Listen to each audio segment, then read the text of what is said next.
Industry Minister Philippe Champagne is endorsing the former governor of the Bank of Canada, and he is with me here in studio to talk about that and much more. Minister, good to see you. There's so much to talk about when we come together. There is, but definitely. It's a big day. Okay, let me start on this endorsement. And the first thing I thought of, which is all the images and imagery of the last number of years of you being in cabinet, leading on the economic file, next to Chrystia Freeland, the former finance minister, who was also, you know, kind of your partner in those endeavors.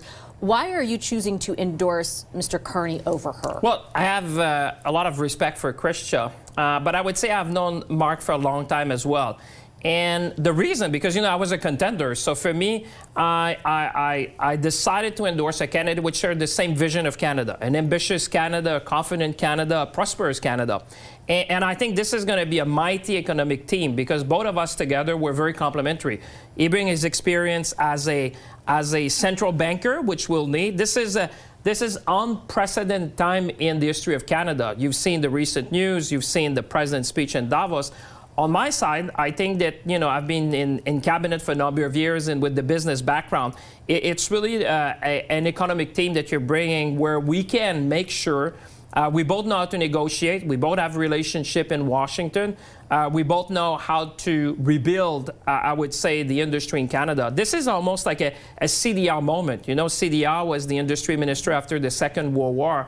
And everything that I'm seeing now will require, it's like a wake-up call, basically, that this new administration is giving to Canada. We need to get our act together. We need to be faster. We need to be more nimble. We need to get things done. And I think Mark and I working together very closely. You'll see that. And you would be? And you would be? You would be working together very closely? Oh, yes. Okay. Well, that's the essence of a partnership. Okay. This is more than an endorsement. This is a partnership. You know, I was leading to be a contender myself. So until just a few days ago, yeah, well, we thought exactly. You might be. And you know what? We had support across the nation, volunteers, Canadians, colleagues, premiers. But now what we need to do is now that we're teaming up together, we're stronger together. That's really what we came out of that, and say how we can fight for Canada. This is unprecedented, I would say, almost in Canadian history. So I think this is the right team at the right time to fight for Canadians and fight for workers. And you've seen it with Amazon.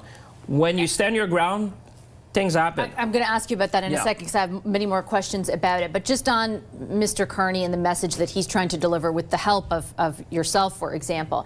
Look, he started talking a lot, you know, in advance of the official declaration and when he launched his campaign about being an outsider. But since then, you know, he's surrounded by people like you and other members of cabinet, much more of the Liberal establishment than any other candidate. How can he pitch to Canadians or even Liberals that he's an agent of change when the people who are responsible for the direction of the government that he is trying to change from are all supporting him? Well, he's bringing a fresh look, and we're going to be complementary. You know, a lot of colleagues have surrounded Mark and saying, you know, we can do better together, and I think that's very powerful. In my case, it's not just the economic side, but I wanted to make sure that we would have a very strong voice for Quebec. You know, for French, I insisted, you remember at the time, that there would be a French debate, that the leader would speak both official language of Canada. Are you okay with his French? Oh yeah, I mean, good enough? Well, listen, he speaks French, and I'm sure over time this is going to improve. And it's kind of natural, you know, when you start in a leadership race, like there's a lot of things going on, and surrounding himself, I think he's made the smart choice to add voices around him. He understands that he comes with a fresh background, but he needs to be to have colleagues who can, you know, Quebec is a great example, like other regions of the country that need to be heard.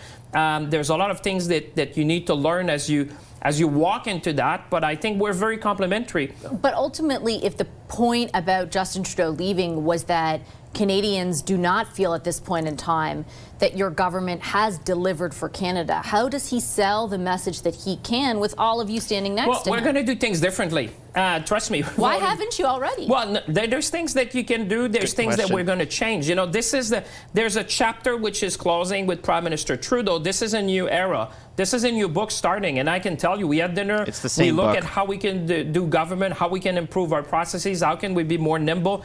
This is like I said, it's a wake-up call for Canada. We've never seen anything like that. You know, you've heard the words of of the president with respect to Canada. For me, I said, let's build now. We need to build infrastructure. We need to diversify our economy. We need to stand up for Canada. And I want to ask a little bit about that specifically, and more so when you talk about we have to build better, there should be a wake-up call. I guess my question is two-part, and in particular it concerns what I think we've heard from some premiers, particularly in the West, which is that we are so reliant on the United States because we have not diversified our markets for some of our biggest exports. And a lot of that, they would pin the blame on your government for. So for example, LNG, I can't tell you how many world leaders in the last year I interviewed from Germany, from Greece, who told me, yes, we would be willing and happy to accept Canadian LNG. We need it. And the Prime Minister kept insisting that there's no business case for it. There were pipelines that could have been built to get our oil to other markets, but your government in principle seemed to oppose that idea until TMX. But the world has changed. But has it? Oh, because I think people in Alberta would feel differently. I was in the Capitol building, and Premier Smith was with me as well when we were in Washington. The world has changed.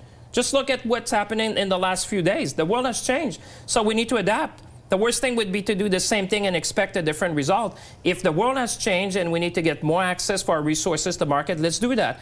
And one of the things that I'm reminded... Are you trying to say we didn't need that access 5 years ago, 6 years ago, that's during what I'm Ukraine's saying. war on But Russia? I'm saying there's a new momentum, and I think Canadians feel it. Because, you know, it's something for me and others to wish it. But if all Canadians come together and say, you know what, this is our moment. This is our moment to make sure that, you know, we make ourselves more resilient in the 21st century. It's elbows up. Pax Americana is behind us. Everyone for himself. This is a new world order. You've heard that. You've heard the president's speech at Davos. So for me, I get it. So we're going to get our act together. We're going to do things perhaps faster than we ever did. A liberal government would be open to getting LNG out to other markets, to more pipelines, to be explicit, because and I just have to gently challenge you, because I take your point that things have changed. I wouldn't disregard that. But the impetus or the ask for our products to get elsewhere or to have the ability to do that did exist years ago, and your government chose a different direction at the time. Let's not look at behind. We're looking ahead. This is a new leader. We're not looking behind. Yeah, but you want Canadians to trust you for the future. Canadians, trust me. You'll see when we get in office how quickly we can things. Because now we're aligned. Because Canadians are aligned. I agree with what you said, but I think, you know, as a nation, we might have been complacent about, you know, the easy export. But this is a different world. I think Canadians, people will realize, people watching out would say, it's different. I'm going to leave it on that note then. Thank you, Minister. Appreciate it as always.